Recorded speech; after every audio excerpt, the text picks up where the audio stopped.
Okay.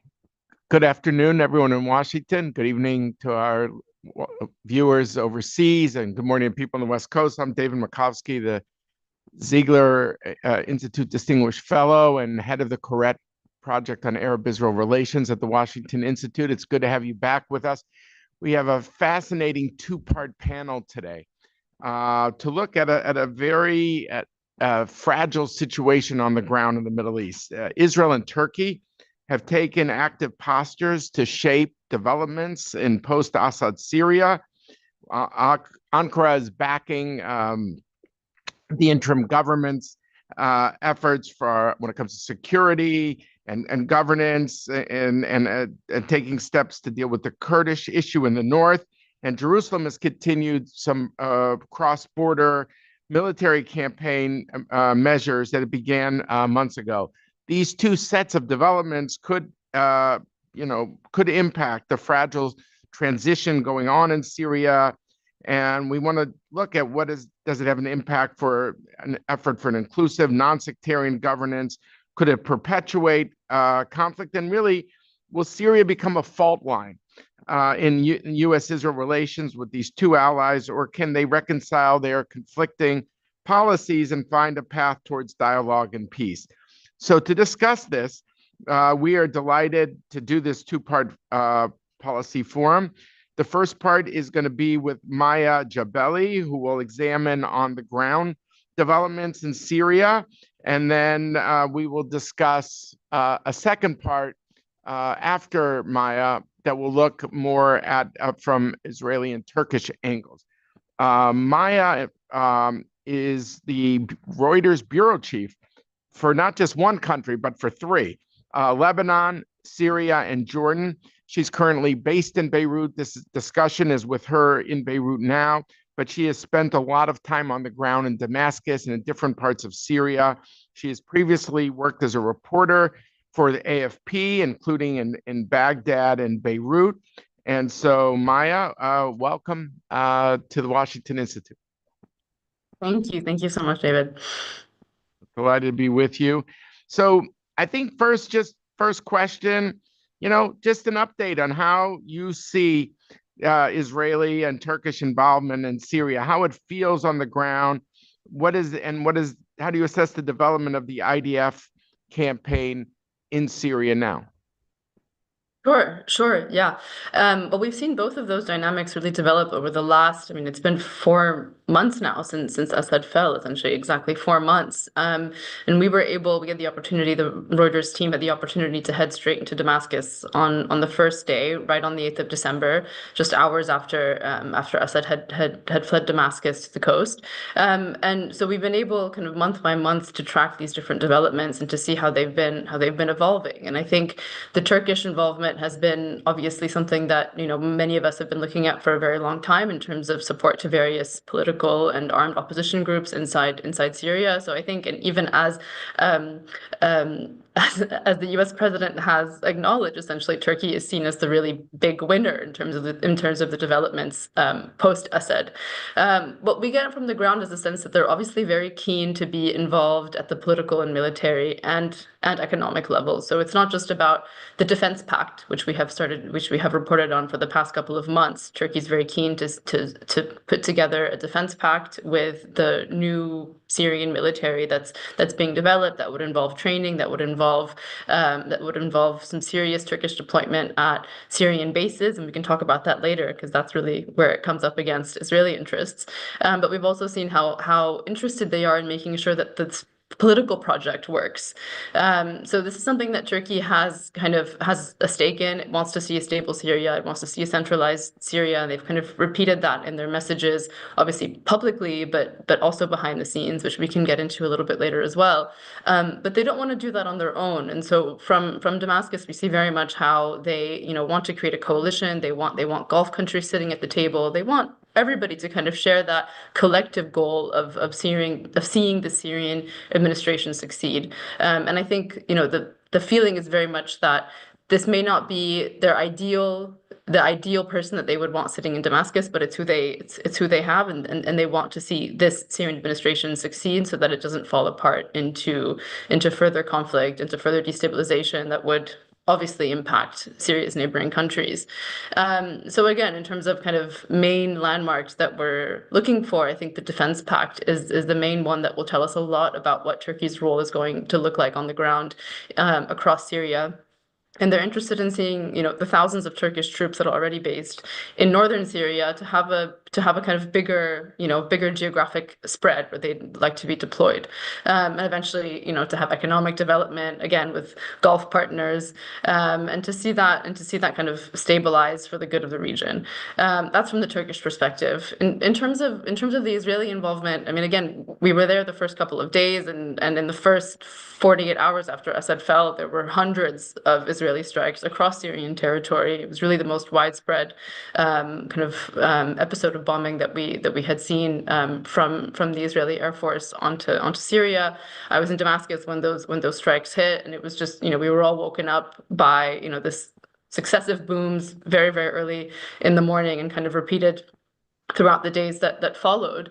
And of course, we've seen, as you said, the IDF carry out, not just incursions, but I mean, increasingly kind of pushing into Syrian territory and staying there.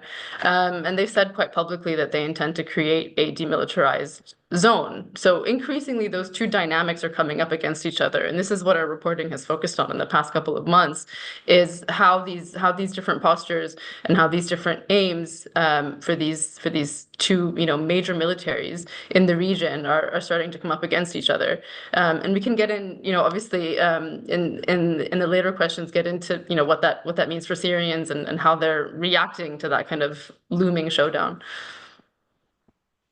What do you think? And by the way, just for our viewers who are watching this on Zoom, if you have questions, you know how to, go to the bottom of your screen to ask your question in the Q&A function. And if you're watching this on YouTube or on the Washington Institute website, just go to policyforum@washingtoninstitute.org to ask your question. We'll try to get in what we can, given limitations of time. But Maya, what do you sense with local communities? There's been a lot of attention here, I think, on how you see the Druze community, or how do you see the Kurds reacting? Again, this is a session not per se. There's been a lot of sessions on the new Syria, but as they relate to this issue of Turkey in the north and Israel in the south. Yeah, I mean, I think you have, obviously, as you've noted, a very, very diverse Syrian population where over the course of the past 14 years, they've been really deeply divided on a lot of the geopolitics that has kind of injected itself into the Syrian conflict. I think overall from Syrians in Damascus and Syrians in the south, we're obviously getting a lot of growing anxiety and fear and anger at Israel strikes in Syrian territory, especially as time moves on and those strikes and those incursions seem to just intensify. I think there was an initial sense of when Assad fell, okay, we understand that the Israelis want to eliminate any possible military threat that could emerge out of this chaos. But since then, I think what Syrians feel and what I get from Syrian officials as well is this feeling of, we've really tried to bend over backwards to signal to the Israelis that we don't want to pose a threat to them. And so as these strikes have persisted and as those incursions have also kind of gone deeper and deeper into Syrian territory, and obviously we saw last week the deepest incursion that left 9 Syrians killed, that anger has been rising. It's essentially this sense of, well, what exactly did we do to deserve this new destabilizing factor? So that's what we're hearing from the Syrians in terms of people talking. And then officials in Damascus have stressed also quite publicly. And Shadas I asked him a question in a press conference a couple of months ago, and he about Israel's incursions, and he said, we want Israel to abide by the 1974 disengagement agreement. We've called on Israeli troops to respect those boundaries, and we're asking Qatar, speaking alongside the Qatari Prime Minister, we asked Qatar to help us, mediate that outcome. I think, my perception then was that he was choosing his words very carefully. He did not say, for example, Zionist entity. He did not say occupation.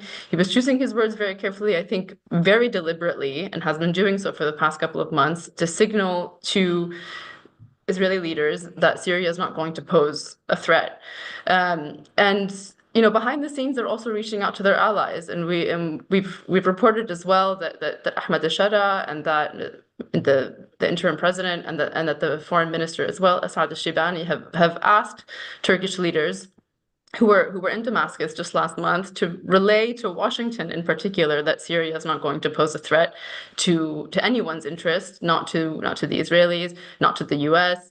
And I think overall the perspective is, Shara has a very, very long to-do list, including a lot of very thorny issues that he needs to address on the security front, including foreign fighters, including making sure that command and control is very much unified across his very diverse kind of smattering of armed groups that he has to bring under his control. And the idea is that more Israeli strikes, deeper Israeli incursions, the insistence on a demilitarized zone in the south where his forces would be barred from exerting their own authority, that just makes all of the other very complicated issues that he needs to address that much harder. I saw that Foreign Minister Fidan of Turkey at a NATO meeting, I think on April 4th in Brussels, said, we're not looking for a confrontation with Israel and Syria. And I've seen some scattered reports that are unconfirmed about some sort of, I don't know, Turkish-Israeli deconfliction in Syria. I just came back from a trip there and was struck by how the issue of Syria is so front and center. And part of it there, I feel, is there's an October 7th overlay, a feeling that there was no buffer zones, and then Israel was hit by Hamas on October 7th.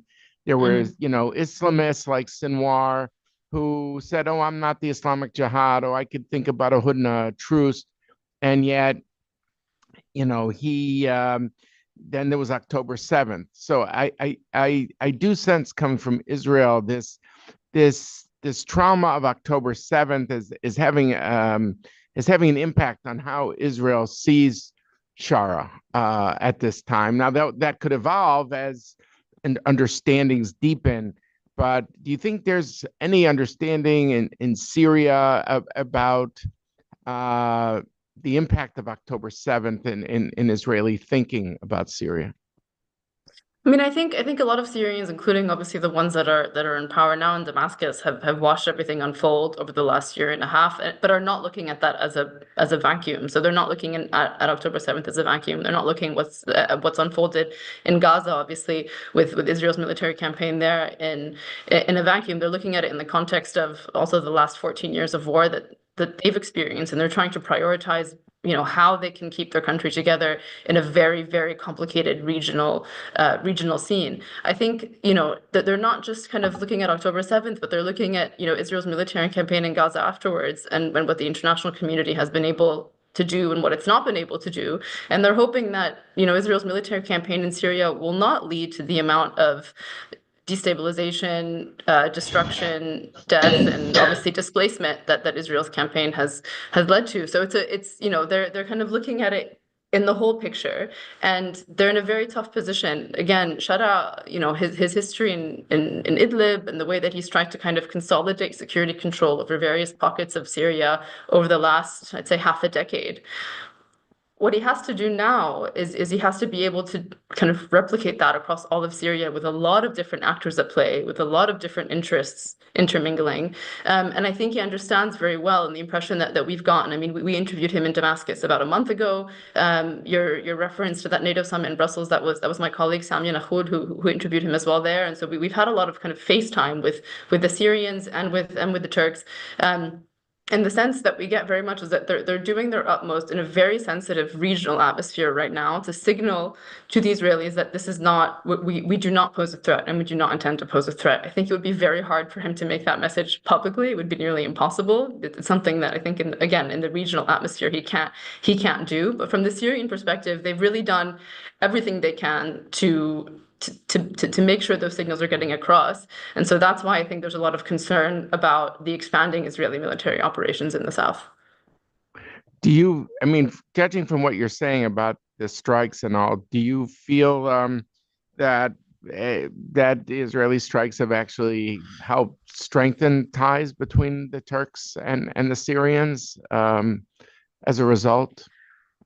Yeah, I mean, I've heard a little bit of that. We've heard a little bit of that in Damascus. This sense that, Cheddar really has nowhere else to turn if he wants to keep himself to have some kind of a buffer between himself and, any expanding Israeli operations, that he really needs to cling on harder to the Turks.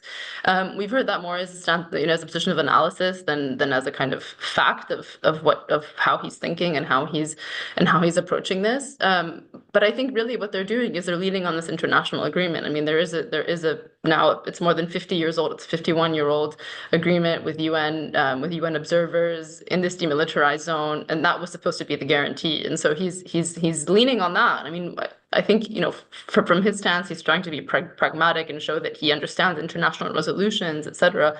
So he's leaning on that as, I'm not, he hasn't said anything about trying to liberate Palestine or anything like that. So his kind of strict statements related to the 1974 disengagement agreement, getting the Qataris to mediate, getting other kind of countries to really pass on to the Israelis that he doesn't intend to pose a threat. That's where his head's at. What about also, if I can ask you, just if there's a Gulf angle, do you think the Gulf could have an impact on lowering tensions between Syria and Israel, between lowering tensions, but what's emerging as a sphere of influence like situation, Hmm. essentially. I mean, MBS in Saudi Arabia is, on one hand, we feel he's always tried to, distance himself from some of these regional hotspots as he focuses domestically on Vision 2030, NEOM, and things like that. And yet, a Lebanese analyst friend said to me, I think he's trying to talk to the Turks and to lower the temperature. He's concerned about that things could intensify in a way that would be a role model, might even intimidate Jordan next door. So I'm just trying to think if you see external actors having an impact in a favorable way, and then connected to that, the ultimate, I mean, from where we're sitting in Washington, is the United States. When Donald Trump is sitting in the Oval Office with Bibi Netanyahu and is saying, "I know Erdogan well. I think we could solve any problem." I'm curious how you see that. As he said, as long as people are reasonable, Right. how you see that going down. What ways are there to try to lower the tensions? What role could external actors play? I mean, I think for your first question was is there a Gulf angle? And there's always a Gulf angle. I think fundamentally one of the very first things that we heard going into Damascus that first week was we need Gulf support, and we need it to be unified to the highest extent possible, and we need there to be engagement from the Gulf, just like there's engagement in Turkey. I think it has seemed to us, again, from conversations on the ground and also conversations with a lot of very close Syria watchers, that there's a perception that this can't work if it's one country's problem.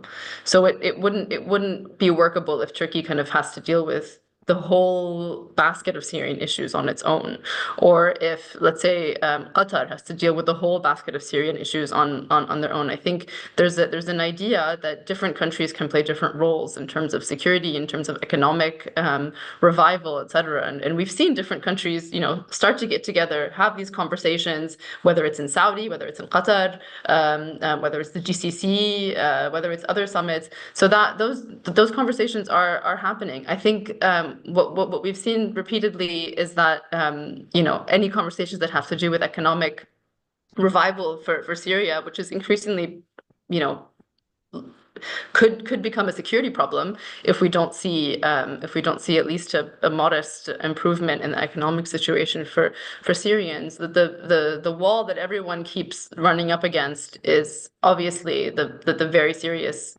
American sanctions regime that exists on Syria. I mean, we reported a couple of weeks ago that the Qataris were keen to support Syria with funds to be able to pay public sector salaries at an increase, to increase public sector salaries and make sure that they're paid out, and then they have to kind of walk back from that because of U.S. sanctions that remain in place, despite the kind of the partial reprieve for 6 months that will run out in July.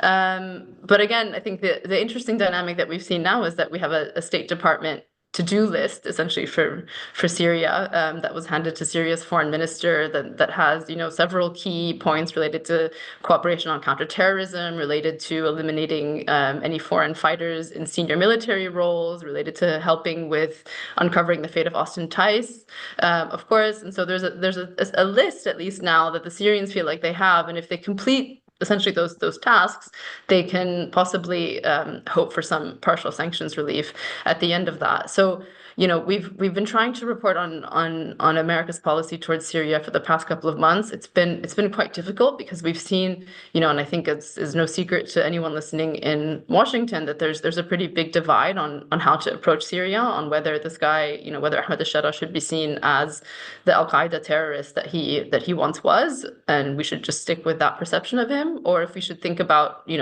someone that we need to engage with, at least for the good of regional security. And so at least, that checklist that Syria now has to accomplish at least gives us an indication of how the US could be engaging moving forward, and the idea that Washington and the president in particular would be open to helping to mediate, what would be a really massive regional showdown between Turkey and Israel in Syria.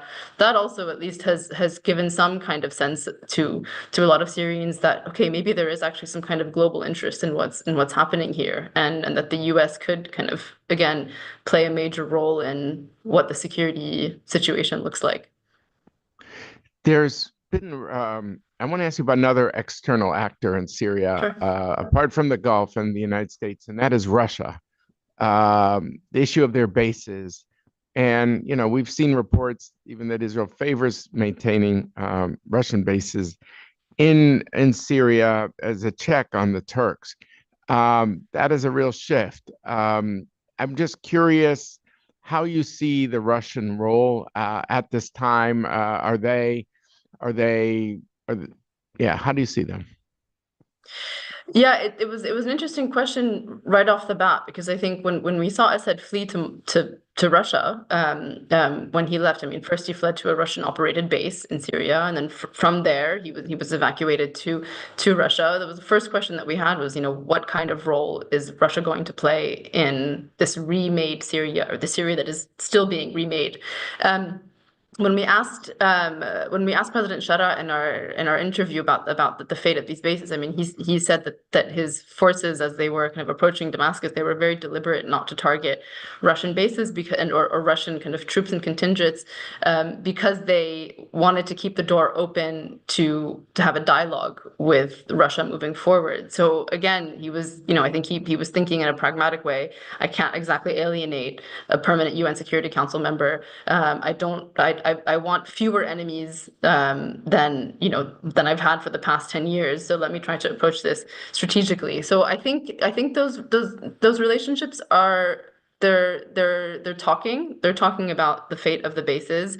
The sense that we get is that they will probably stay.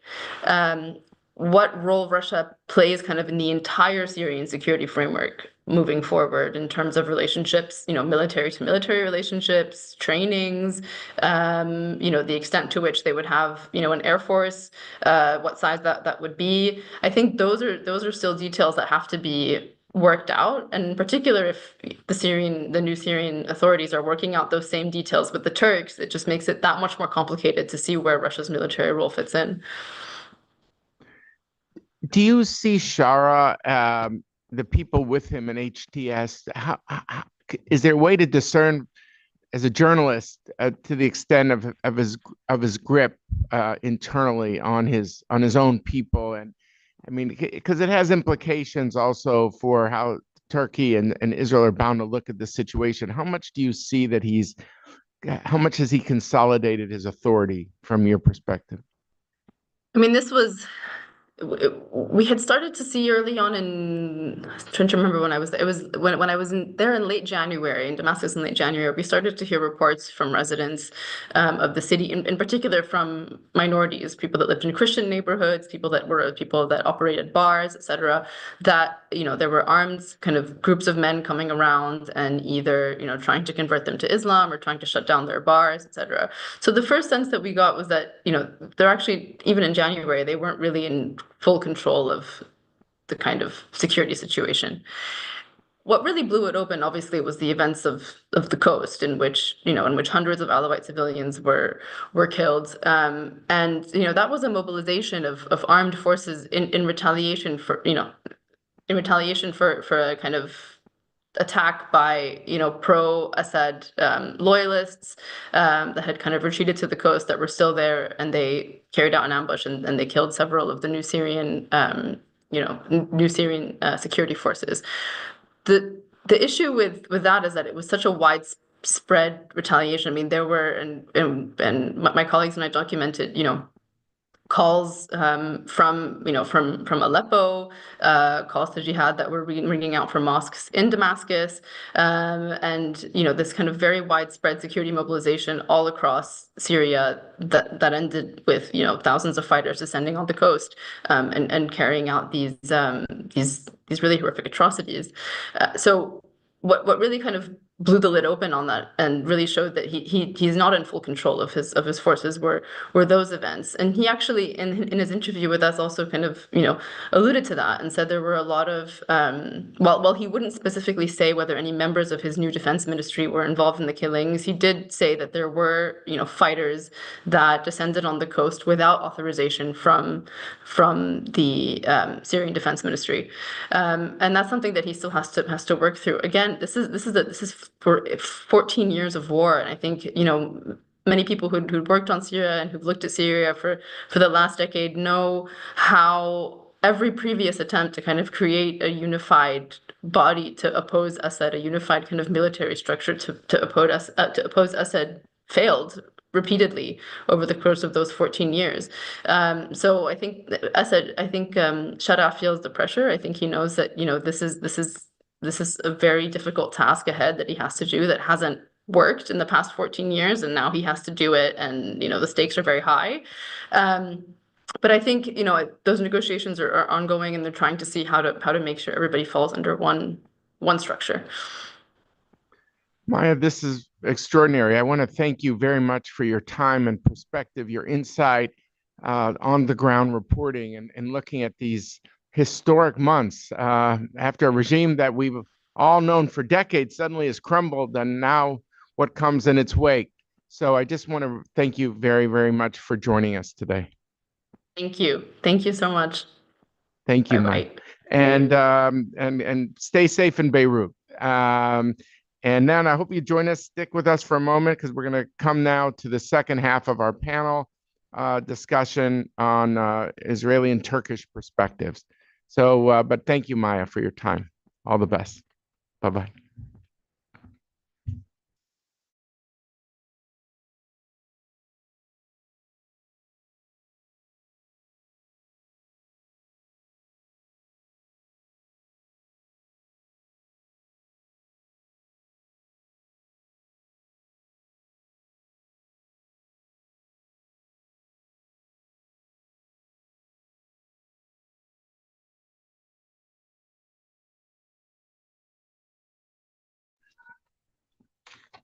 Okay. All right. All right. So that was a fascinating conversation we just had. And now we're going to go to part 2 of our discussion on this virtual policy forum. And we're going to be joined by 2 people who are well known to the Washington Institute world, and that is Soner Japtai and Assaf Orion. Soner is the Bayer Family Senior Fellow, Director of our Turkish Research Program at the Washington Institute. He's the author of many books, monographs, including the most recent paper, Building on Momentum in U.S.-Turkey Relations. And Assaf is the Liz and Moni Reuven International Fellow with the Washington Institute, and is also a Senior Research Fellow at Israel's Institute for National Security Studies, INSS, and he's the former head of the IDF Strategic Planning Division. So as we get into it, maybe I can also just ask our two panelists who saw this on the screen, maybe just to say what impressed them, each of you, about what you heard. Assaf, you want to start? I think it's a very interesting story in which each party looks at things a bit differently, coming from different perspectives, different angles, and different tools. And the potential for conflict of interest becoming a conflict of militaries is clear. And I think that's the most important part. But there are also hints and materials which allow for opportunities to calm down and find arrangements, I think, as we can explore down the road. So, Nair? Sure, if I can jump in, and it's great to be on the same panel with you, Assaf. In an ideal world, Turkey and Israel should be thankful to each other, but we're seeing the opposite: escalation of tensions and risk of military conflict. Why should they be thankful? Israel destroyed Hezbollah, much of its infrastructure. Hezbollah was acting as a Praetorian guard to the Assad regime, especially in northern Syria, abutting Turkey. The end of Israeli Hezbollah's presence in the north allowed for Turkish-backed forces, but also HTS, to basically bulldoze into Damascus in less than 2 weeks. So in an ideal world, as a result of these developments, of course, Iran has been kicked out of Syria for the first time in 1979, which is very significant for Israeli security. So in an ideal world, Israelis and Turks would be thankful to each other, saying, thank you, no, thank you for doing this favor, but they're not doing this. They're rather escalating tensions. I think it has a lot to do with the fact that Israel and Turkey view Syria's future very differently. Turkey wants to quickly re-centralize it. It's because Turkey has decided that a decentralized Syria produces security threats to it. Sub-state actors, ISIS and PKK and YPG, Kurdish groups have used kind of Syria's decentralized landscape to carry out attacks into Turkey. Turkey wants to quickly re-centralize it, and it looks like this has to happen under HTS. And in the long term, Turkey wants to flip Syria into an ally. And I guess for the Israelis, quick re-centralization and Turkey becoming an Israeli ally are both undesired. So I think the views of Israel in the short term and in the long term are not aligned when you look at it from Ankara or Jerusalem. I think you both make some important points. I think, we forget that things are moving at such a rapid pace. We haven't always digested what has just occurred. And so now I think the fact that you mentioned that Israel and Turkey, are both happy the Assad regime is gone. There's no nostalgia in either country. Zero. Right, for Assad, and for Iran using it as a land bridge to bring weaponry into Hezbollah overland through Syria. And we've forgotten the fact that this is what has united them, that we've gone already to the next phase of, well, what could divide them. And maybe you, Assaf, you could relate to it. Look, I just came from Israel, and I was struck by how what I call the spheres of influence school seems so dominant these days in Israel, believing that benchmarks for Syria of a centralized state, there's a lot of skepticism. And when I was trying to ask Maya, some of it seemed to me an overlay of October 7th, a belief that buffer zones are more important than they used to be, given what happened cross-border with Hamas. Second, what I call the Sinwar syndrome, this belief that, there could be some Islamist who says nice things. Oh, I might want a hudna, a truce, or I'm not going to join the Guardian of the Walls in 2021 with the Islamic Jihad, only to be shocked by October 7th. So, and then I think certainly on the Israel piece, and Assaf, you correct me, but I sense that Israelis don't think Trump is long for this world when it comes to U.S. forces in Syria, and he's not going to fight with Erdogan.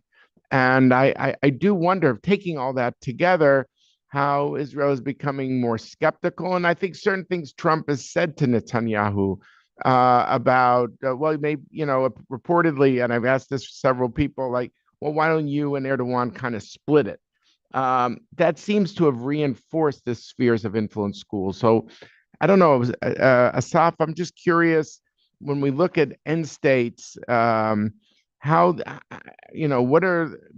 what is Israel hoping will be this end state as you see it?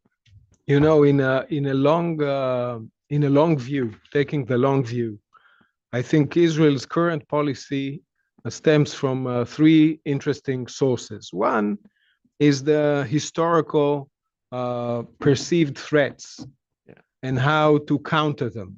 We can discuss how they evolved over the generations. Second is post-October 7th trauma.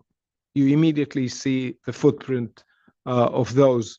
And the third, contradictory in some way, is a sense of a great power, opportunity, and no one can stop us. I think the mixture of those contradicting elements is what we see at play. So against the threats, Israel wants to prevent threats to its borders and its border communities. It wants to counter emerging threats at depth, like ballistic, air, or proxy and militia elements. And of course, the logistical aspect that you mentioned, that Syria is a conduit to Lebanon or to other places. So he doesn't want to see entrenchment. He doesn't want to see emergence of threatening forces. In the past, it was the Syrian armed forces as the mainstay of threats since the peace with Egypt in 1982. Then it became Iran and the Axis, including Hezbollah and so on, along with ISIS and the jihadis. So at the time, if I need to recall our discussions in the beginning of the last decade, the discussion was what's better for us, the devil we know, the Assad, or the chaos and all sorts of threats from Syria. Now I think we see a new incarnation of that concept, because Israel did something like a copy paste between Iran and the proxies and Turkey and HTS or the other jihadis. So I think without spending enough time on the differences between those two, Israel is applying its knee-jerk strategy to that problem. So I think Israel can live with an effective centralist regime, which we don't see in the cards, but it's Turkey's goal, as we heard. It can also work with a weaker regime with spheres of influence, and I think we're along that point. Operationally, it means, yes, you need a deeper buffer between the communities and possible threats from the east. And I think Minister of Defense Katz said, we want 15 kilometers deep buffer, and then 65 area of influence, which is together 80.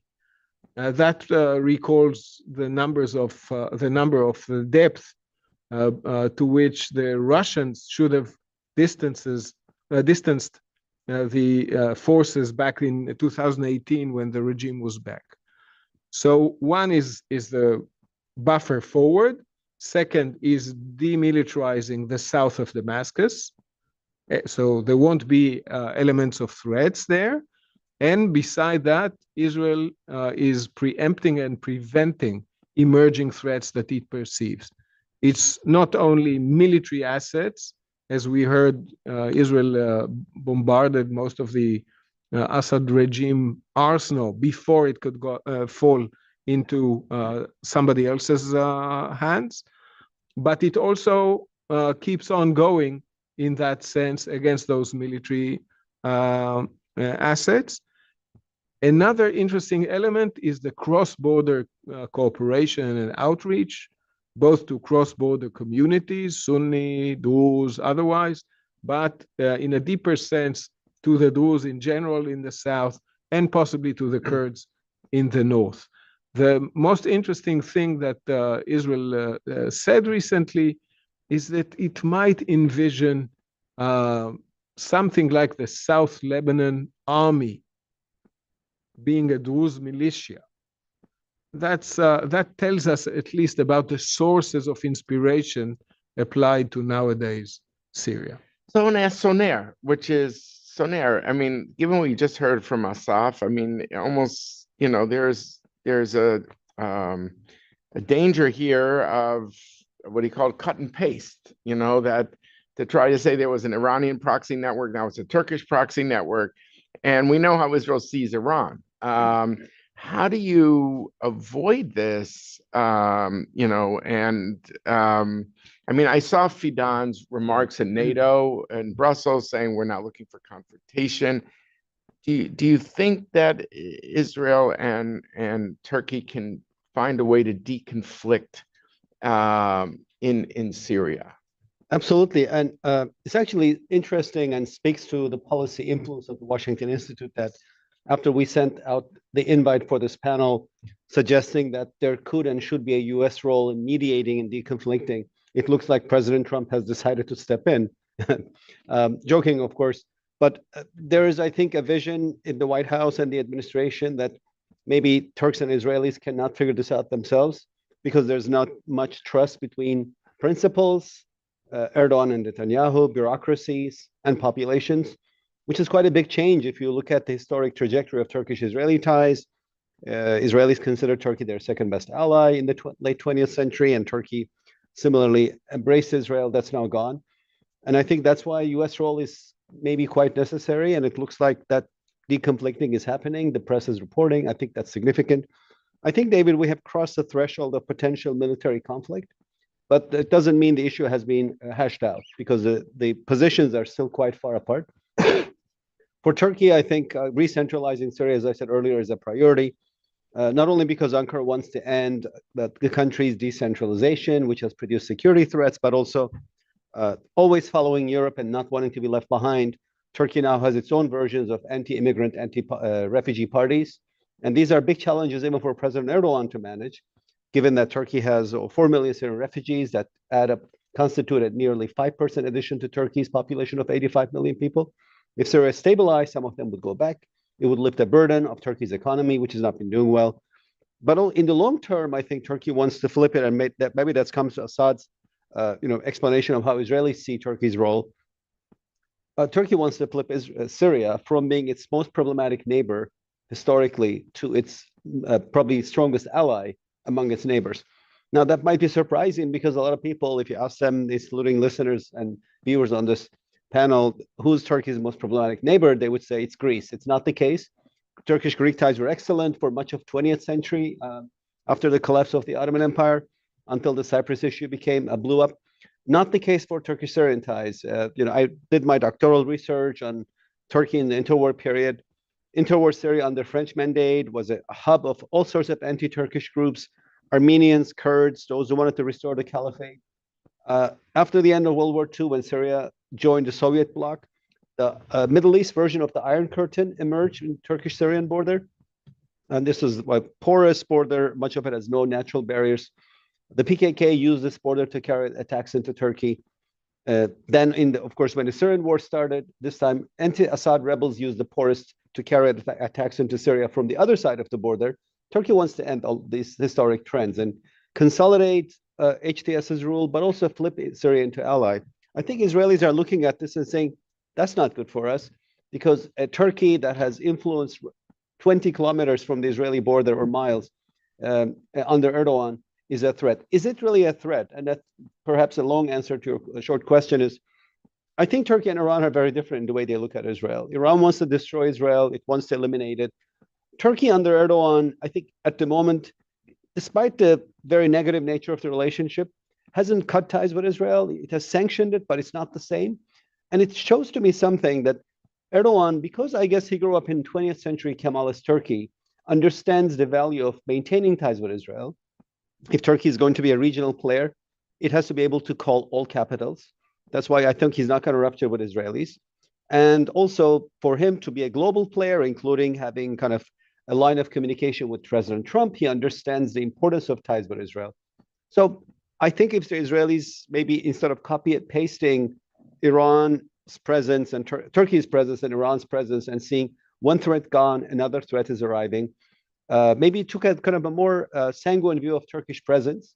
The conclusion is, I can see how Erdogan, if Turkish-Israeli ties in Syria stabilize, how Erdogan brings forward Syrian recognition of Israel to the table, which could be a game changer for Israel's northern front. Because ultimately, as I said, Turkey looks at Israel very differently than other countries in the region, such as Iran, and there'll be a huge peace dividend for Israel. But to get there, I think we still need to hash out the differences of deconfliction zones and zones of influence and what each side will commit to the process going forward. But I feel like we have passed the threshold of potential conflict. That was probably last week, so that's really good news. So if you feel like listening to what you're saying, and then I want to hear what Assaf thinks, but so Nair, just to follow that up, like if, I don't know, if you were to give advice to President Trump and saying, here's how you could help deconflict between the two, what would your advice be? And you have to admit that I think that Erdogan's statement calling for the destruction of Zionism is not exactly a confidence building measure. It's not. And Israelis after October 7th, they hear that, I think, even with a different ear, in a way that they just have learned to say, look, what these people say to their own public does matter. It is consequential. So what would be your advice to ratchet this down? And are you taking spheres of influence as a given, even if the Syrian ultimate goal is a centralized government? Yeah.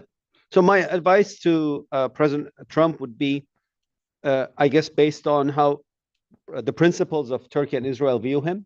I can't decide sometimes if Trump likes Erdogan more or Bibi more. And similarly, I think both leaders empathize and politically feel that they have a good connection with the US president. Right. So that allows for, in my view, a détente that the US can impose, number one, perhaps through presidential channels, on Turkey and Israel to say, I have other global issues to worry about, such as China, trade wars, tariffs, Ukraine war. Please don't fight. You don't need to get along right away. And I think that also suggests you can start deconflicting. I think deconfliction has started. Whether we end up with spheres of influence will depend on, I guess, how events in Syria evolve. Israel wants to see spheres of influence emerge. Turkey wants to see no spheres of influence, completely centralized country.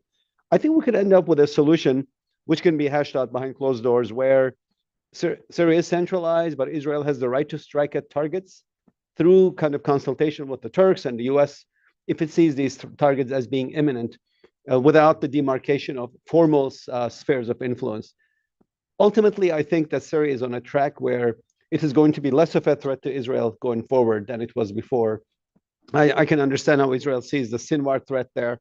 You know, HTS builds an infrastructure and uses there in the long term to attack Israel. But I think the other trajectory where Erdogan, if Turkish-Israeli ties are deconflicted in Syria, Erdogan can bring on board Syria's recognition of Israel in the long term is a huge dividend for the region. Assaf, and how do you see it? What advice would you give to President Trump to deconflict between these countries? You know, regardless of the question of whether President Trump listens to our advice, I can try to, you know, address the hot points and minefields that should be avoided. I don't think that Israel is looking for a sphere of influence per se. I think Israel's interest in Syrian politics is very low. I would say this is a monovision looking at weapon systems and possible threats. Now, this allows for functional understandings, and we need those understandings with both the Syrian regime and with Turkey. We need to be able to collectively work against Iran and Hezbollah's efforts to return. Now, think about Lebanon as a source of inspiration. Sometimes you can inform your frenemies that something bad is happening and they will deal with it. And if it doesn't work, you can strike it. we need to understand the sensitivity of Israel to its freedom of action there. We need to be able to take out threats. This means that if there are ideas in Turkey of putting air defenses into Syria, let's think about how Russia did it. With Russia, it was pretty clear that you may hold SAM systems, but if you lock it on our aircraft, we will destroy you. So there need to be some understanding about the rules of conduct, about who is where, about where Turkish forces are not going beyond good connectivity and channels, even between air command posts, like we had with Hamimim. We still do have those. We need some new framework for security arrangements in the Golan, because 74 is a Cold War paradigm. It's for standing armies. It's meant to prevent 1973. This is a bygone problem. We need to update it. The depth is different. The weapon systems are different. The enforcement or monitoring system is different. I think there's a new opportunity to mold something new. A good advice that both sides should avoid inflammatory statements like that. Oh, Israel should be wiped off the map, like the Iranians do. Or Allah, can you please help us destroy Israel, as Erdogan said. Or the Turkish army can reach Tel Aviv within 72 hours. Well, good luck. These are not confidence and trust building measures. We should go back to some other kind of communication. And the US role also has, beyond the presidential level, a military level.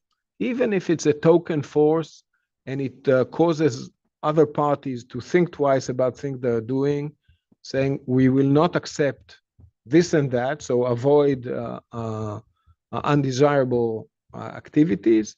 That's something that the US can do at a very low cost, relatively speaking. And I think we need to keep Russia out as much as possible and keep Qatar in a limited role if we can. All right, I want to give Soner a chance to get in on this, but I just want to be clear on what you're saying, because the issue of Turkish air defenses has come up. I mean, it's not a secret. It's been published that Israel's attack on Iran on October 26th went through Syria. So I'm curious if you feel there's a way to finesse some of these issues of air defenses. I mean, in the case of Russia, am I right that Russia kept the S-300s like under lock and key, didn't turn them over to Syria? Am I right? Yes, I think we need to ask, why does Syria need air defenses? Who is the possible enemies by air? You would find that it's only Israel. So we should address why Israel is using its air force in Syria. And Israel will do well to exploit all other alternatives. And Turkey would be wise not to tread on this tripwire, because that's something that makes Israel tick. Right. Soner, what do you think of what you heard from Assaf? So clearly, I think that President Erdogan's rhetoric, calling for destruction of Israel is unacceptable. But I also think that you can see Erdogan as two personalities. It's Erdogan the populist and Erdogan the realist. And he's capable of 180s, does it all the time at home in foreign policy. I think one lesson Erdogan drew from the Mavi Marmara flotilla incident, after which Turkish-Israeli ties were ruptured for about a decade, is that never rupture with Israel again. Because you can't be a Middle East player if you're not talking to everyone. You can't be a global player if you don't have channels to all the players. And so clearly, I think when his populist rhetoric is out there, it's more for domestic consumption. Erdogan has a conservative right-wing base in Turkey. Economy is not doing very well. He's trying to mobilize his base through culture wars, and Israel sometimes comes in handy, sadly. Erdogan, the realist, is a very different political actor. I think he's looking at this, and that's why Turkey has agreed to deconfliction mechanisms, as reported in media, trying to find a way to have a modus vivendi with Israel. I can see how Israelis see the missile defense systems or air defense systems as a red line. But I actually think that Turkey and Israel have a joint interest in stabilizing Syria, although in the short term that might look antithetical to some of the Israeli goals. Because if Syria descends into another round of civil war, it will invite Iran back. That's neither in Israel's interest, nor in Turkey's interest, nor in US interests. And I think it's also a way to isolate Russia's influence. Russia has not completely exited the country, unlike Iran. Russia still has some bases in the north. And if Syria descends into another round of civil war, Russian influence will be expanded in that country. U.S. role will be significant because U.S. military can arrange for deconfliction mechanisms. And beyond that, I think also politically, the U.S. would have to come in. I can actually see a sort of a Camp David format where Trump brings Erdogan and Netanyahu maybe in a virtual summit where they shake hands, not perhaps smiling, but it will be Cold War like Camp David was, where the two countries agree that they have become de facto neighbors through Turkish presence in Syria, but also that they're going to guard each other's core security interests. And that, I think, first of all, goes through stabilizing Syria, because a weak Syria that is always at the precipice of civil war invites Iran and Russia back, and especially given Trump administration's priorities regarding Iran, that's completely unwanted, of course, from the perspective of U.S. interests too.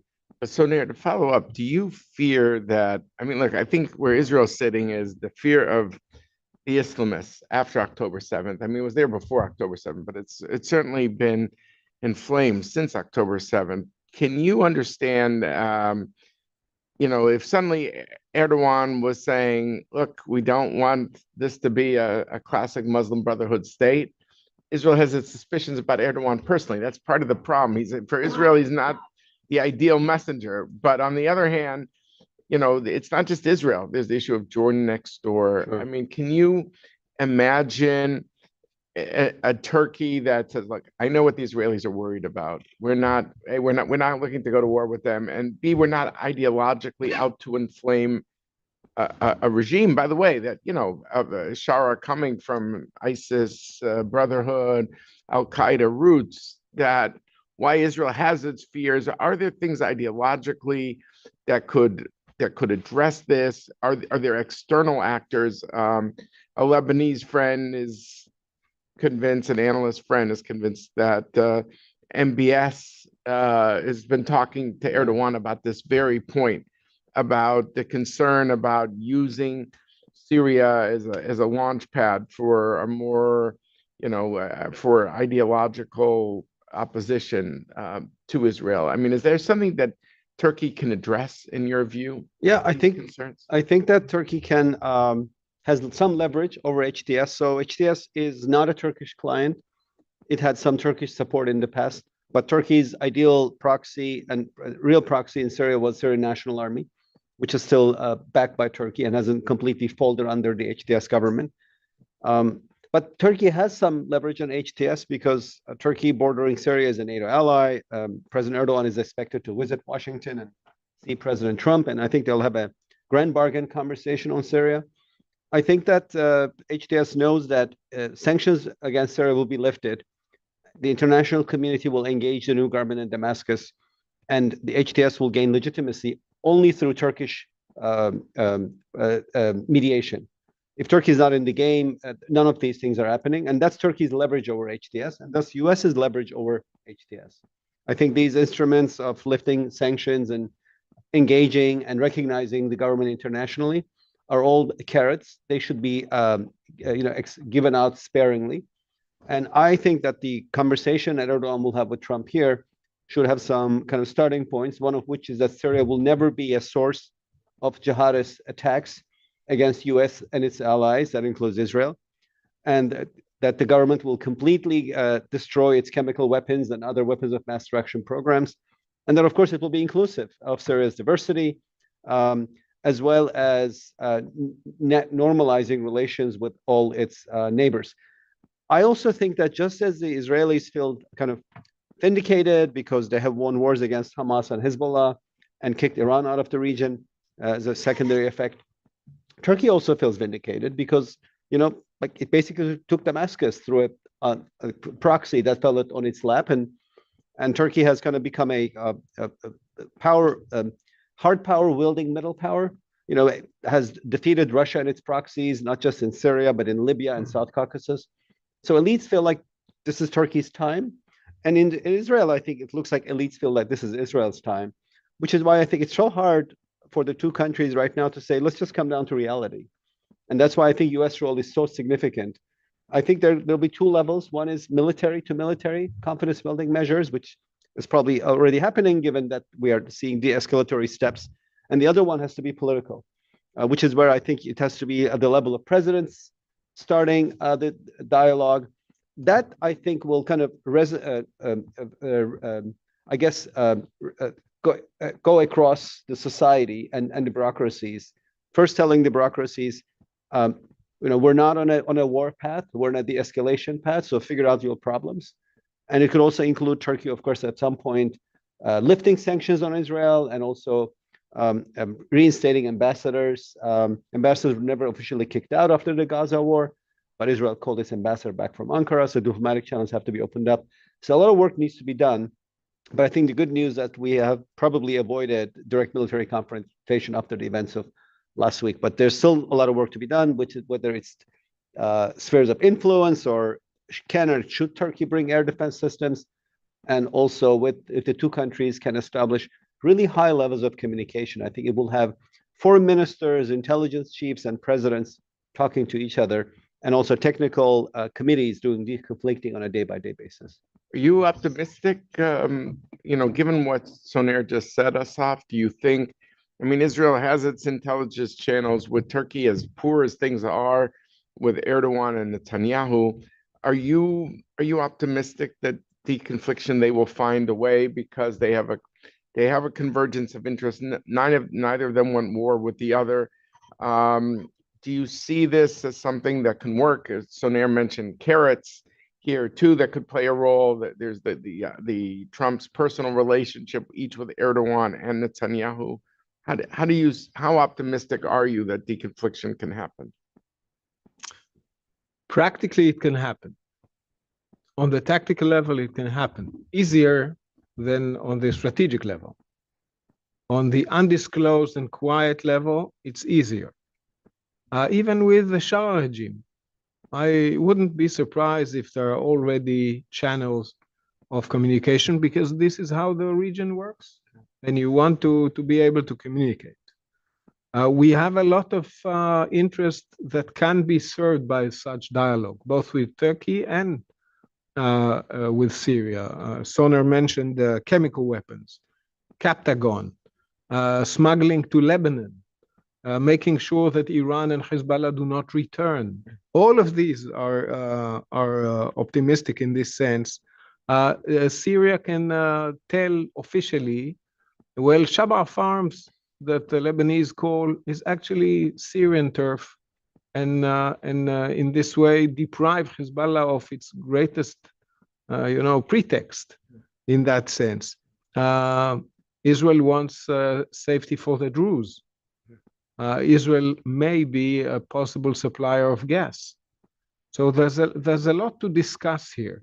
Now the wisdom would be how to find the space and do it, recalling that our topmost problem is Iran these days, definitely this year, and Gaza is still ongoing. So the strain on the IDF is quite high.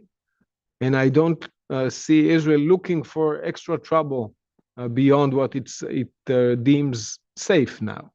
So I think there is a chance, but in the Middle East, the fact that there is a chance doesn't mean that they won't miss it.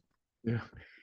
So maybe I'll just pick up on something, because it affects both of you, is the issue of minorities, and that in the case of Turkey, there's the issue of the Kurds, and the case of Israel in the southern part of Syria, there's the Druze.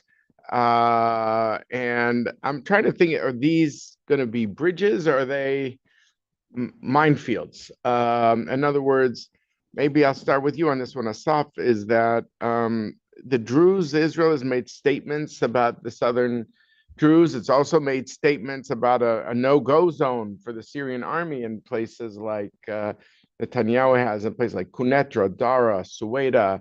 Do you and as ultimate, as cultivated the Druze? I understand there's been some blowback in terms of some anti-Israel activity among some parts of the population in southern Syria, and people don't want a bear hug, of course. They might want to work with Israel, but they don't want to be called like fifth columnists and the like. So I'm just trying to think, how does Israel navigate beyond the issue of Turkey and deconfliction? How does it navigate the southern part and with the minorities and the issue of the Kurdish issue for Turkey has been such a massive issue for the Turks, and Israel's had its own relations with the Kurds, but I'm curious how you each see it in terms of how the minorities, could that be a bridge in bringing the sides together, Israel and Syria, and Israel and Turkey? How do you, or is it going to be more of a problem, more of a headache than anything else? But so I mean, Asaf. Well, it depends what we do with it. If we state, in public that the Druze militia will be like the South Lebanon army, I would say that's not the step in the right direction. If we state that Jarmana, almost in Damascus, is the place where we won't let the regime attack the Druze, and the Druze themselves say, we don't need Israel in that. That's probably a public misstep. If you quietly arrange for logistics and supplies and so on, and let the Israeli Druze meet their brothers on the other side, that's, I think, much more advisable. But we also need to remember two main things. One is Israeli politics, because much of this orchestra has been playing to the Israeli politics side of the fence. And another is our Lebanese experience. We don't want in a sectorial or sectarian country to be drawn as the proxy army of some of the Maronites or the Druze or any other one. And Israel doesn't spend enough time on learning its neighbors' internal politics to be a real high-level player on that. I think that's the word of caution. So, first of all, I was kind of struck by Assad's answer to your earlier question about how Israel is tired on these different fronts, Gaza, Hezbollah, and maybe it doesn't want to open another one. So I think that while it can be said that Israel is not interested in full-scale military conflict with Turkey, Turkey is even less interested. Fidan and others have given commentary, suggesting that Turkey is open to a deal in Syria. So I guess one part of the deal is how do you bring these kind of minority groups under central government rule? In this regard, the most significant one for Turkey is the Kurds in the east, because of the fact that the US-backed Syrian Democratic Forces here, of which the Kurdish People's Protection Forces, YPG, the core element, is an irritant issue in US-Turkish ties, actually more than an irritant issue. And it has to do with the fact that the YPG is linked to the PKK, Kurdistan Workers' Party, a terror-designated entity. Turkey is in talks with the PKK indirectly for the group to disarm. PKK's, jail leader, Öcalan made a call for the group to disarm, and YPG and SDF have said that they will follow this call. I think this came after a visit by CENTCOM Commander Kurula to the region where he met SDF officials and probably told them, look, we're going to leave Syria. You're on your own. Either have a deal with Damascus or Turkey will come in. And it looks like the SDF is agreeing to go under Damascus. But now that seems to be on hold while the SDF committed to move in, because maybe SDF is realizing that Syria is not going to centralize so fast. These centrifugal forces, Druze and Alawites on the coast and Kurds in the east might stay in place. I think that ultimately the vision for the inclusion of the Kurds is through political participation, which also tracks, I think, how in Turkey Erdogan wants to address the PKK problem.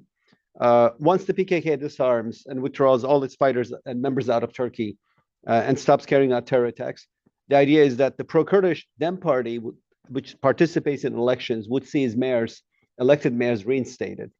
I think Turkey wants a kind of a similar path, and maybe that's how the HDS vision is, for the inclusion of Syrian Kurds. They would have their own political party. They would run in elections. If they win the mayorship of a Kurdish city, then it's theirs to run. If they lose it to an Arab or Syriac, then it's theirs to run.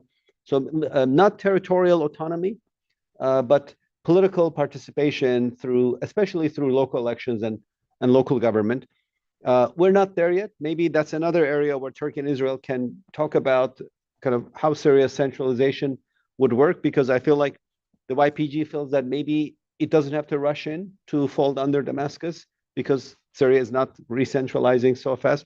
So an interesting question I have is, and maybe Assaf can respond, is how, news reports that Israel has now contacted the YPG.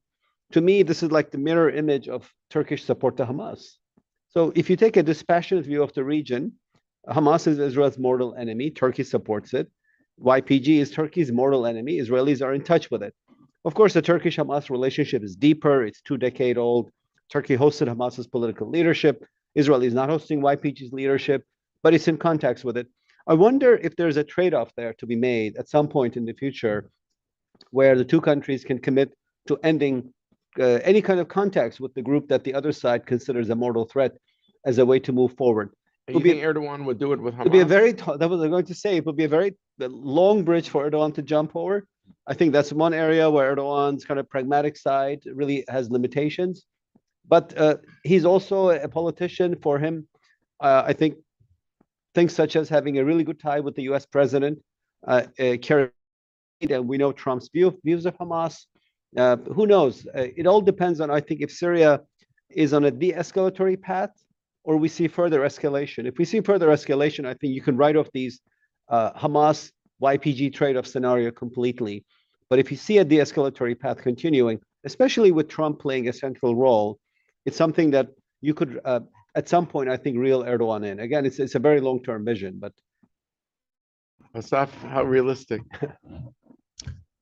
Long term. Yeah. After a lot of trust building, after common success stories, after being able to agree to easier issues, because surely Turkey's and Erdogan's support of Hamas is not a technical issue. It's a deep identity issue. It's an ideological issue, and it's a great banner of supporting the Palestinian cause in a way. So I think that's as we have in other contexts, we have core issues and more peripheral. Let's start with the peripheral, which are more technically addressable, and I think there is the potential.